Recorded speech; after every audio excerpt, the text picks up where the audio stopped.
What's up, everyone? Bass here. It is Thursday, so you know what that means. Yet another Green Bay Packers 7-round mock draft, and this is version 9.0, which also means we are 1 week away from the actual draft. And just to let you guys know, I will be live streaming for the actual draft on Thursday for round 1 and on Friday for rounds 2 and 3, so make sure to stop on by here on YouTube. On top of that, I will also be doing a live mock draft event this Sunday via Walk the Mock with a bunch of other content creators controlling their favorite team. I will obviously be controlling the Packers. It is this Sunday at 8 p.m. I will also be live streaming that, so come on by and help me draft. All right, so moving on to some changes with the Packers. My last mock draft I made, I talked about the possibility of the Packers signing Sammy Watkins, and of course, right after I rendered the video, they went ahead and signed Sammy Watkins. I expected as much. So obviously that changes a little bit. He's officially signed now. That might make me in this mock draft wait a little bit for wide receiver. Not that it's not a need. It is still the Packers' biggest need in my opinion, and they still should at least draft 2 within their first 5 picks.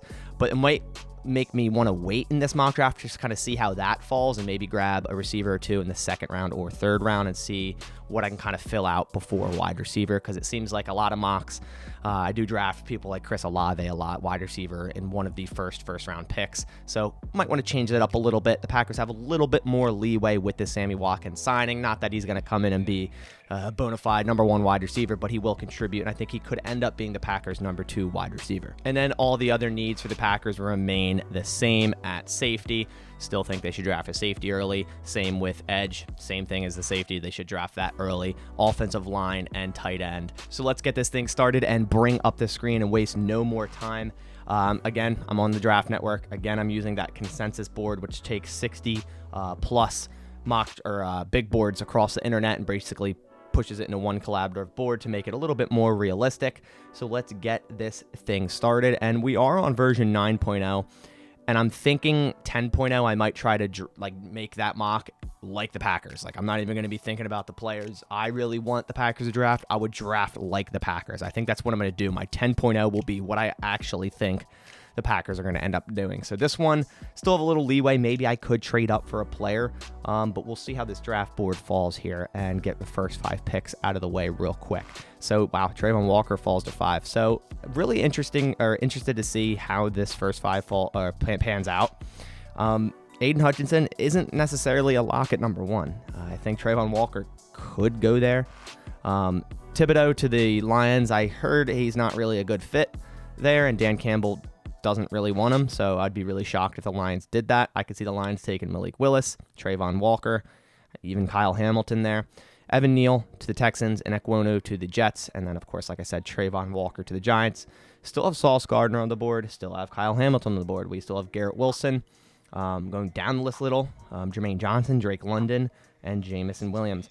I think maybe if Jamison Williams falls, I would take him at 22. But like I said, I might kind of do this mock draft and wait to the 2nd and maybe trade up or trade back, whatever that may be, and grab someone like George Pickens, who I think collectively every Packers fans, I think, wants at this point. So let's continue this draft real quick and get the next 5 picks out of the way. Wow, Penning goes top 10. Okay, so Charles Cross goes 6, Trevor Penning to the Giants at 7. I mean, Penning's great. He just, played at Northern Iowa, a smaller school, so we'll see how he does in the NFL. But Kyle Hamilton, 8 to the Falcons, and Sauce Gardner at 9 to the Seahawks, and Jermaine Johnson at 10 to the Jets. I could see Jermaine Johnson falling a little bit, but, in this mock, he goes 10 to the Jets. And really right now, again, even if I were to really target a receiver early, there still wouldn't be a need to trade up right now, because Garrett Wilson's going to go here, pretty 99% sure. But then, of course, you still have Drake London, Jamison Williams, Chris Olave, Traylon Burke still all on the board. Jahan Dotson there, which I'm not too high on, but he's still nonetheless on the board. And I'm just going to go down and look real quick, because it seems like Christian Watson's at 43, and then Sky Moore's at 50, and Pickens is at 51. So we'll likely have to get around pick 40 to get Pickens. So just keep that in mind. But we'll also see, who's on the board at 22 and 28. Probably trade back with one of those picks and grab, say, a defender with the other one. But we'll see how the board falls. Let's get the next 5 picks, and Garrett Wilson does go at 11 like I predicted. So Garrett Wilson at 11, Jordan Davis to the Vikings. Derek Stingley Jr. to the Texans, Karlaftis to the Ravens, and Drake London to the Eagles. Jameson Williams is still on the board. Now, like I said, if he falls to 22, I'll be really tempted to do that, but I highly doubt he will. I think the Saints are going to take him with one of their picks 100%. But the Saints may also grab Malik Willis as well because they do have the 2 picks, of course. So we'll see what happens. Again, don't really feel the need to trade up right now. So Malik Willis goes to the Saints, Devin Lloyd, Linderbaum, and I would assume Jameson Williams goes here to the Saints as well. And he does. Yep.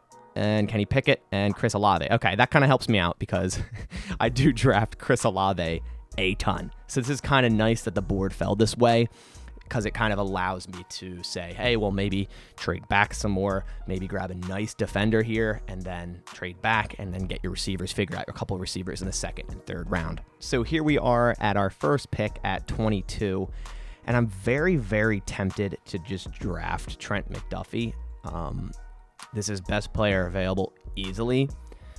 Now, the Packers don't really need a cornerback, but the thing about McDuffie is he could play slot for you. He could even play safety for you. If you look at his PFF grades here, let me get to him real quick. 86.8. Mainly played outside, but 89.3 coverage grade, 78.4 run defense grade. Trent McDuffie is a very good player. The PFF at board actually has him at 11.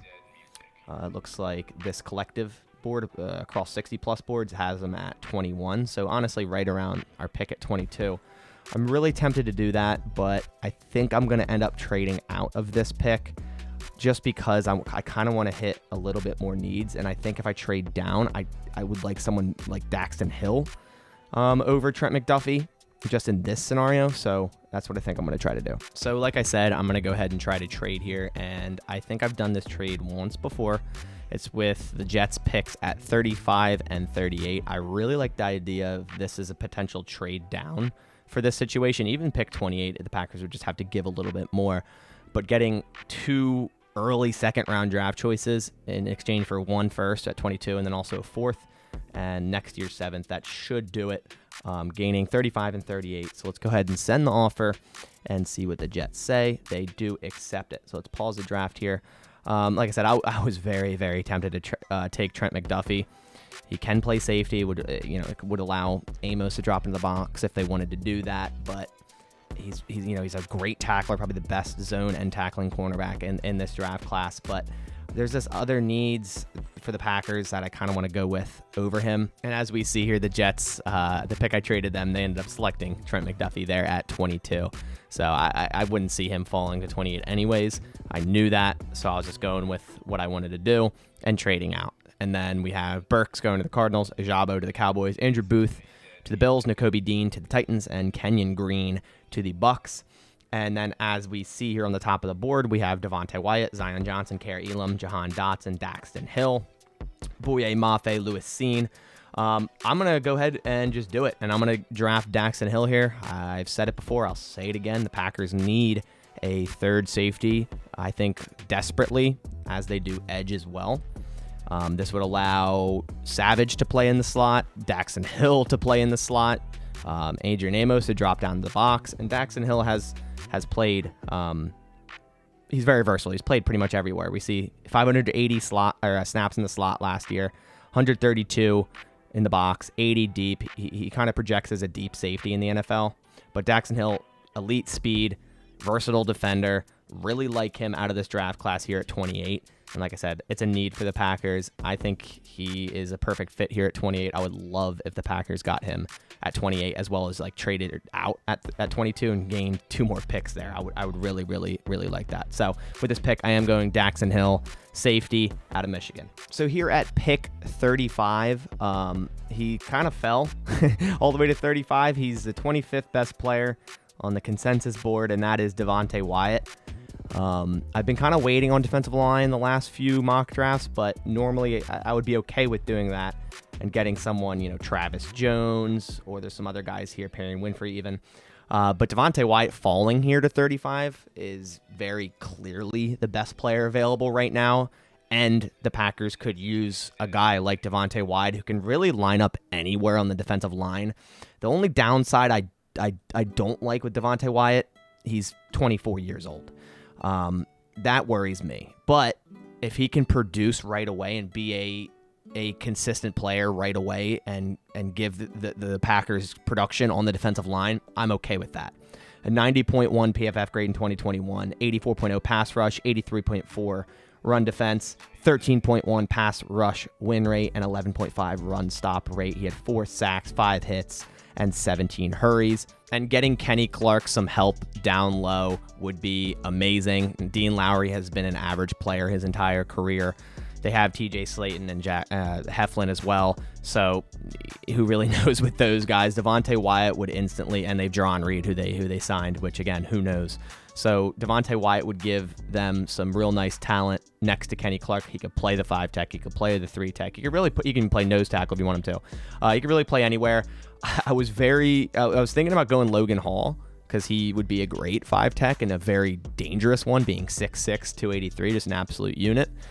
But I think Devonta Wyatt is a better scheme fit for the Packers. Logan Hall, I just feel like Logan Hall would be a better fit for a 4-3 team than a 3-4 team. And Devonta Wyatt, the opposite. I think he is good on a 3-4 scheme. So I am going to draft Devonta Wyatt here out of Georgia at pick 35. Here at pick 38, not going to even waste any time. Not going to try to trade down and get a little bit more value. Not going to draft Christian Watson. Going straight for George Pickens here at 38. There's a lot of hype around him recently. He could even sneak into the first round. I really do think he could. George Pickens is that prototypical outside wide receiver, and I've said it before, the sky is the limit. Came onto the scene as a freshman in 2019 and played really, really well, 726 yards. Didn't play much last year due to injury, but did return late and still showed his talent, so that's not a worry there with that torn ACL. And I think Pickens in the second round, if the Packers were to trade down, would be a great, great selection. He slots right in as an outside wide receiver, could become your number 1 wide receiver. And the Packers really love their athletes. If we look at his RAS score here, 9.37, 6'3", 195 pounds, little low vertical at 33 inches, but he makes up for it with his athleticism. 4.47 40, 2.57 20-yard split, and 1.5 10-yard split, which is great for all 3 of those for a guy that's 6'3". This is an easy selection. I've been wanting to draft him, but he kind of falls right around this area where the Packers don't have picks unless you trade back, and he never really falls to 53 where the Packers have their second round there. So I'm going to do it. I'm going to take him over Sky Moore and Christian Watson. I have him over both of those guys.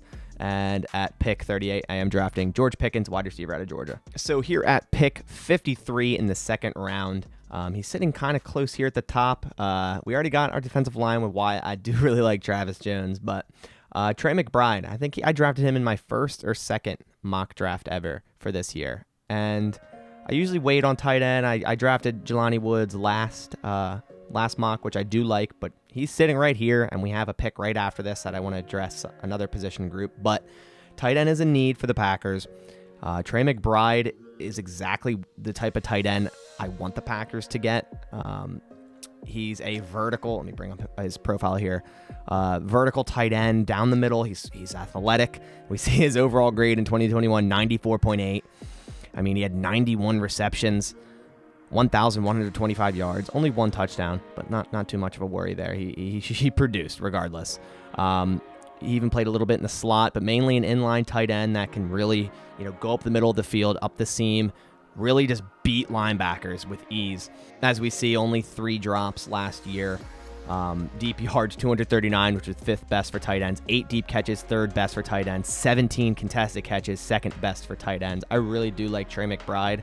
I think it'd be a nice fit for the Packers. Get them another receiving option to add with George Pickens in this draft. So with this pick, I am going Trey McBride out of Colorado State, tight end. So here at pick 59, there are a few guys a little bit down the board that I like more than the guys that are at the top of the board right now. So I'm going to try to gain a little bit more value in the middle rounds and trade pick 59 to the Jets with also pick 171 for pick 69, pick 111, and pick 146. So we're moving down 10 spots, and then we're also moving up a decent bit in the 5th round and gaining pick 111 in the 4th round. I'm going to go ahead and send this offer, and hopefully they accept it, and they do. So then let's see who gets selected until our pick at 69. So with our trade down, we are now at pick 69. A couple of receivers came off the board, John Mechie, David Bell.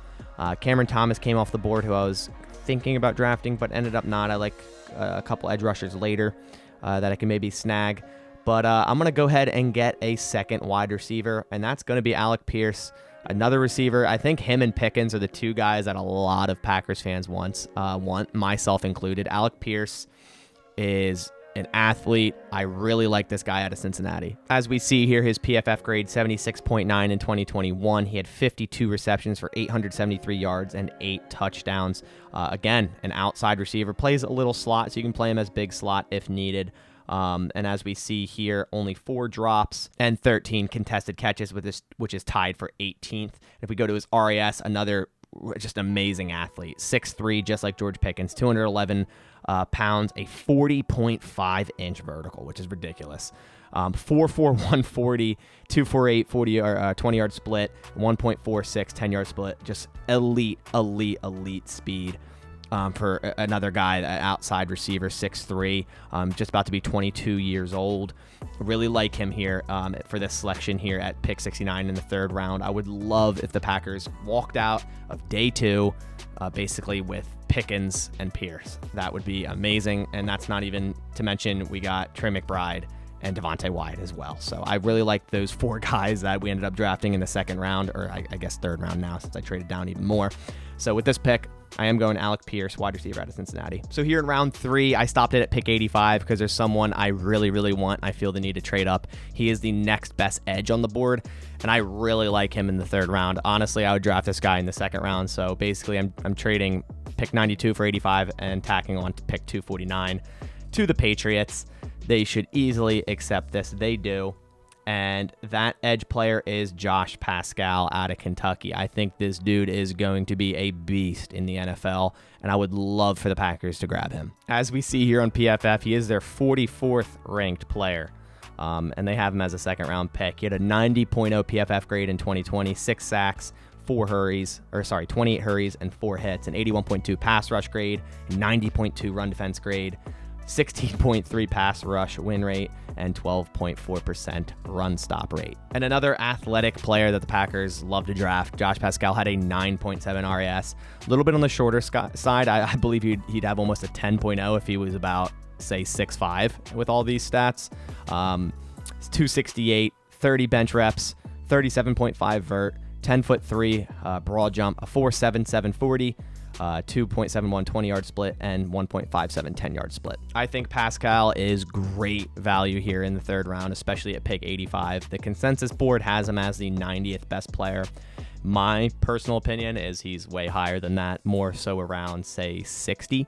So this is a no-brainer for me. Edge was another position that I've been waiting on, and after Josh Pascal, there's a big drop-off in my opinion. At least on this board. So it was a no-brainer for me to trade up. And you might be thinking, well, he's way down on this list. There's a lot of players. Yeah, but if I was at pick 92, which is 7 picks away, he's the next best edge. Teams value that. One of these next teams would have 100% drafted him. So felt the need to trade up. Only gave up a 7th round, our pick 249, I believe it was, to select Josh Pascal, edge out of Kentucky. Here at pick 111, I think it is time to finally address offensive tackle. Kind of waited here, but hey, the Packers always end up drafting linemen in the 4th round, and those guys 9 times out of 10 end up being absolute beasts. I was very tempted to draft Jelani Woods here, and honestly, it wouldn't be a bad idea, but we did already draft Trey McBride. I know they're 2 different types of tight ends, and it would be an amazing future with Trey McBride and Jelani Woods, but I feel like that's kind of overdrafting when we haven't even gotten a tackle yet, and I think tackle is a need here. And the next best one, and a guy I really like here, is Max Mitchell out of Louisiana here, 6'6", 300 pounds. If we go to his PFF, they have him as the 88th best player. He had a 94.8 overall grade in 2021, only allowed 3 sacks, 1 hit, and 9 hurries. As we see, his run block grade, 95.0, absolute mauler, 82.5 pass block grade. And as we see in his career, last year played 859 snaps at right tackle, but also has some left tackle experience, a little tiny bit of left guard experience, but he's a tackle, and the Packers need a tackle. I mean, like I say this every time. I mean, it's like a broken record at this point, but they could run Josh Nijman at right tackle. They could re-sign Dennis Kelly. They could push Royce Newman out to right tackle. Elton Jenkins isn't healthy yet. doubt he will be week 1. So I think the Packers need to add depth regardless, and that's exactly what Max Mitchell is and could end up being your future at right tackle. So I really like him here at pick 111. So I'm going Max Mitchell, tackle out of Louisiana. So here we are at pick 140. We also have a pick at 146, and a player that's standing out to me for this pick is JoJo Doman out of Nebraska. Just started looking into him a little bit more, and my first reaction is he reminds me a lot of JOK out of last year's draft class. Owusu Koromoa from Notre Dame ended up with the Browns, who fell, and now is really good, and I have no idea why he fell. I liked him from the get-go, and that's because he played a lot of slot, as we see here. 428 slot snaps. There's a reason he played there. He had an 87.3 overall grade and 87.8 coverage grade.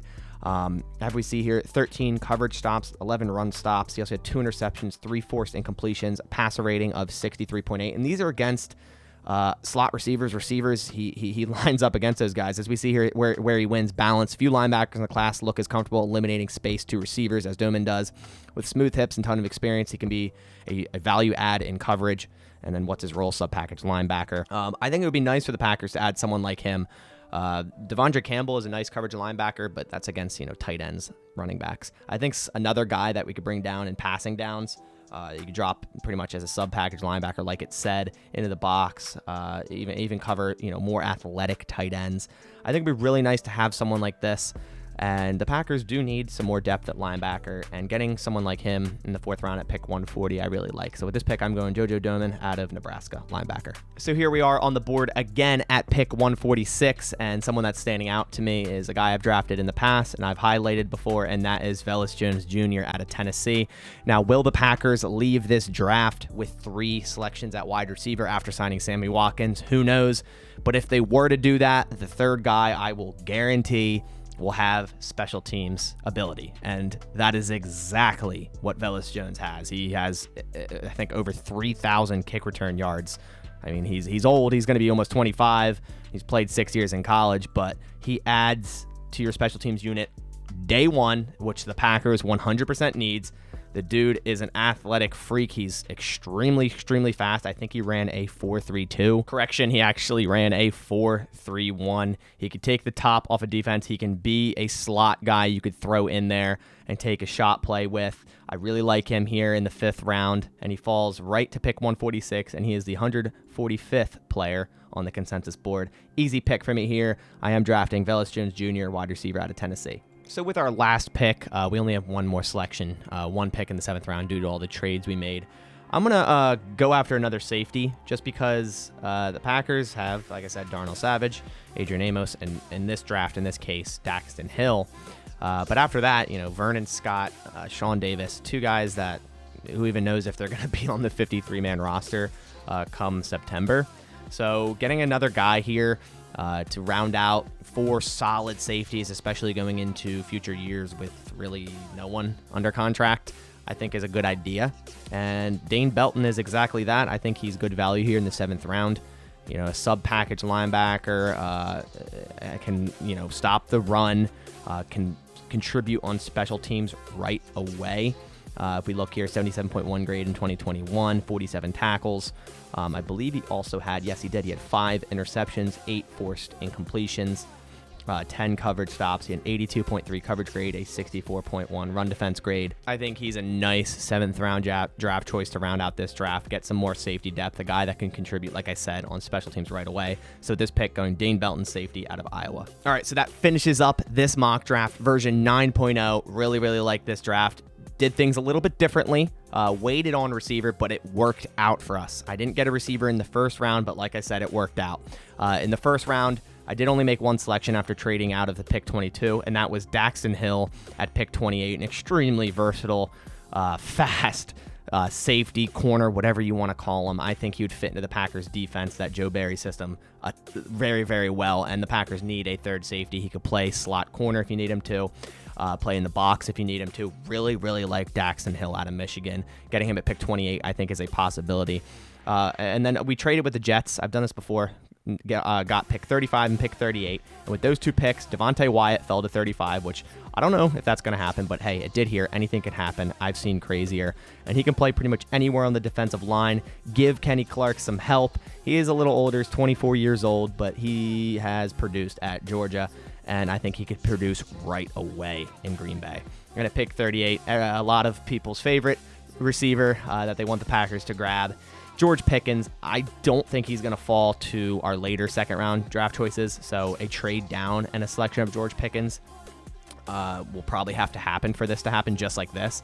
Really like George Pickens. I've said it before. Sky's the limit with this dude. 6'3", 200 pounds. Everyone loves him because he showed so much as a freshman at Georgia, and it's just insane. Like I said, the sky's the limit. Really like him at pick 38. Then at pick 53, grabbed another receiving threat. Actually, we got 3 receiving threats in a row. Trey McBride, tight end out of Colorado State at pick 53. Definition of an inline vertical tight end, and really what I want the Packers to get. Bob Tunyon is sort of that, but Trey McBride is, an athletic beast, 6'3.5", 246 pounds. Really like the prospect of him in the Packers offense, and who knows when Bob Tunyon will even be back. So he fell on the board there, right to the top pretty much. Was an easy selection. Then at pick 69, we nabbed our second wide receiver in Alec Pierce. Just another complete athlete. A lot of athletes in this draft, in this mock draft. Alec Pierce, 6'3", out of Cincinnati. Extreme athlete, and another outside receiver, can play some big slot. A very, very nice run blocker. He is exactly what you would call a Packers wide receiver. I mean, Alec Pierce, just a great wide receiver, and he checks a lot of boxes that the Packers usually want. So then at pick 85, we go Josh Pascal, which I really like, one of my favorite edge rushers in this class. A little shorter, but that doesn't stop him. Extremely athletic. Really, really like him at 85. The Packers need a rotational edge guy, and he would be exactly that. I see him going, well, I would pick him even at 60 if the Packers pick there. I really like Josh Pascal. Then at pick 111, got some offensive line depth in the offensive tackle category with Max Mitchell, an absolute bruiser right tackle. Dude's a unit too, 6'6", 300 pounds. Really like him at 111. The Packers need tackle depth, specifically right tackle depth, and he's exactly that. 140 was kind of a couple guys on top of the board that I haven't really familiarized myself with a ton, and JoJo Doman being one of them. But after looking at him, I really like him. He's kind of a versatile guy. You could play him in the slot. He's a sub-package linebacker. Definitely could work on his early downs, against the run. Not too great there. But again, another versatile player that I think could be used in certain situations for Green Bay and even on special teams, and I really like him here at pick 140. Then at 146, speaking of special teams, I drafted our third wide receiver, which if that were to happen, as I mentioned, it's going to be a special teams guy, and Vaughn Jones is the definition of that in this draft class. Probably the best special teams guy at receiver, easily. Can throw him into the slot, take the top off of defense. Really like Vaughn Jones Jr. here. And then with our last pick in the 7th round at pick 228, just got some more safety depth with Dane Belton. Another, sub-package safety.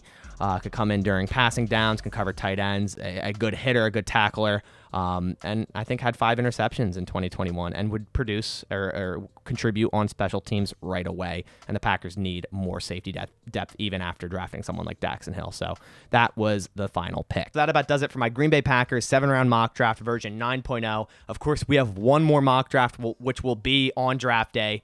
We'll get that video out as early as possible next Thursday, so we have enough time to let it simmer a little bit, and then obviously go into the draft. I will be live streaming, like I said, but I want to hear your thoughts on this mock draft. Leave those comments down below. But that about does it for this video. I'll catch you on the next one, and as always, go Pack Go.